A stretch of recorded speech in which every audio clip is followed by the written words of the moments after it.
Hola amigos, bienvenidos al canal El Maestro. En este video vamos a tratar el tema de los tatuajes en la historia. Ya desde el Paleolítico Superior existen evidencias de que se practicaba este tipo de arte sobre el cuerpo humano. Por ejemplo, tenemos la figurilla teriomorfa del hombre león de Ulm y la Venus de Hohlfels. Estas están recubiertas de dibujos. También se puede mencionar ya desde el cuarto milenio antes de Cristo el hombre de Otzi, aquel infortunado hombre que falleció hacia el año 3255 a.C. en pleno Neolítico.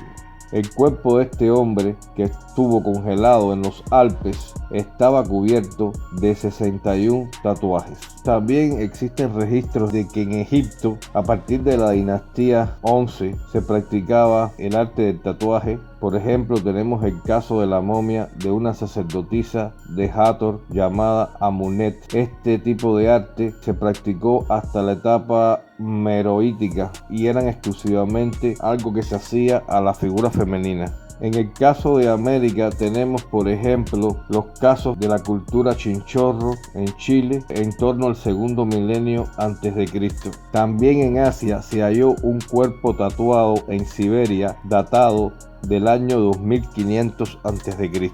En general se puede decir que existen 49 sitios arqueológicos mundiales en los cuales se acreditan restos adornados de cuerpos. Julio César dejó una descripción de los tatuajes de los pictos en su libro Velum Gallicum, y ahí él empezaba, digamos que, a preguntarse si serían simples pinturas o serían escarificaciones. En el caso de los griegos y romanos, ellos marcaban a los esclavos y los criminales en el cuerpo, y más tarde, en la época bajo imperial, los legionarios también se aficionaron a este tipo de arte, aunque en general era una costumbre despreciada si se practicaba por mera decoración. En el caso de los escandinavos, que fueron los que crearon la Rus de Kiev, también se encuentran evidencias de que trajeron este tipo de decoración. Y entre los anglosajones, como se cuenta también en la gesta Rerum Anglorum, y que en este caso, en el caso de los anglosajones, ellos adquirieron este tipo de decoración por influencia de los normandos. Se le atribuye a la iglesia realmente ser contraria a este tipo de manifestación artística, ya que existe un decreto del emperador Constantino en el cual se prohíbe este tipo de arte. Pero no obstante, los cruzados en época ya de las cruzadas solían tatuarse en sus cuerpos. Los exploradores y misioneros españoles dan cuenta de la presencia de tatuajes entre los indios de Panamá y Florida, así como también de Filipinas, mientras que los franceses y los ingleses los documentan entre los iroqueses, los Osage y los Inuit, siendo algunos miembros de estos últimos los que los mostraron a los europeos al ser traídos como curiosidades vivientes. Precisamente América es el origen del tatuaje Haida, uno de los que se siguen practicando actualmente y que se caracteriza por una iconografía tribal. Este tatuaje Haida procede del extremo noroeste del continente americano, más precisamente desde la Columbia Británica, en el actual Canadá, y en Alaska, donde habitaban respectivamente los indios Haida y los Kaigani. En el caso de los tatuajes de los Haida, en realidad eran muy coloridos, aunque solo usaban 3 colores básicos, que son el negro, el rojo y el azul, y estos estaban encajados entre líneas de dibujo muy gruesas. El tatuaje no empezó a calar entre los occidentales hasta el siglo XVIII, y más concretamente tras los viajes de James Cook por Oceanía, cuando sus marineros adoptaron aquella costumbre que había visto generalizada entre los polinesios y aborígenes de Nueva Zelanda. Existe una teoría que sugiere que la palabra tatu viene del tahitiano tatau, que significa golpear, y a su vez deriva de ta'atua, traducible como dibujo espiritual en la piel. En el caso de la Polinesia, se poseía una milenaria tradición tatuadora, tan arraigada que se empezaba a practicar en la misma niñez, hacia los 8 años de edad. Esto se hacía para tratar de establecer una diferenciación visible y una jerarquización social. Cuanto más profuso era el dibujo, mayor altura de clase se tenía en la sociedad.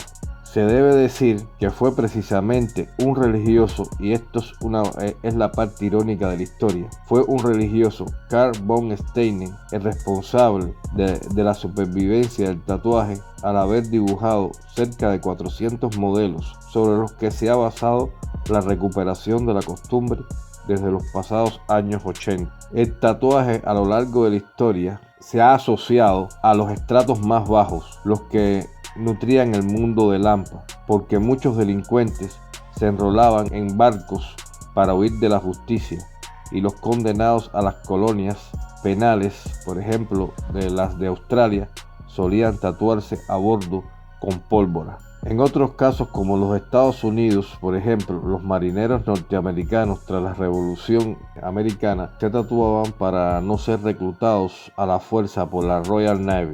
No es hasta el siglo XIX que hay que esperar para que apareciese el primer tatuador profesional registrado, un emigrante alemán en Estados Unidos llamado Martin Hildebrandt, que abrió un estudio en Nueva York en 1846 y el cual se hizo muy popular tatuando a los soldados durante la Guerra de Secesión. Para ese entonces, hacía 3 años que el neoyorquino Samuel O'Reilly había inventado la máquina de tatuar que puso fin al corsé del tatuaje en muchos estancos en el ejército, el AMPA, el circo, etc. Y esto propició que se ampliara a otros estratos sociales. En el caso del tatuaje en Japón, este se extendió primero en el ámbito del crimen organizado, más concretamente en la Yakuza, y después en la Ukiyo, que quiere decir el mundo flotante, una subcultura urbana y hedonista que floreció a partir del siglo XVII, y esto no empezó a adquirir carácter artístico hasta tiempos del siglo XVIII. En el año 1868, no obstante, el emperador japonés decretó su prohibición con el objetivo de dar una imagen moderna del país, ya que en ese momento estaba haciendo unas reformas, digamos, en el contexto de lo que se ha llamado el Bakumatsu, que era una especie de apertura al exterior que se inició en Japón en el año 1854. El resultado de estas políticas en Japón tuvo como consecuencia que los tatuajes quedaron asociados otra vez con la delincuencia hasta 1948, y por eso la Yakuza se convirtió en la más genuina y prototípica depositaria del tatuaje nipón, conocido como Irezumi, que hoy en día tiene una gran demanda estilística a pesar del estigma de estar históricamente ligado a la mafia Yakuza. Arribando el siglo XX, en la primera mitad, el tatuaje fue toda una moda aristocrática para lucir. Ahí tenemos los casos de los monarcas británicos Jorge V, Eduardo VII y el zar Nicolás II, así como también el Kaiser Guillermo II y el rey español Alfonso XIII, etc. En la última década del siglo XX se produjo una inesperada eclosión, y ahora ese tipo de arte, el tatuaje, no solo se ha ramificado estilísticamente en docenas de variantes, hasta los hay veganos, etc., sino que a menudo es un regalo que piden hasta los adolescentes. Hasta aquí el tema de este video. Espero le haya gustado. Si es un amante de la cultura y de la historia universal, lo exhorto a suscribirse al canal, a darle like y a compartir los videos. Esto es un canal de historia universal, cultura, arte, religiones, mitología, curiosidades de la historia. Muchas gracias.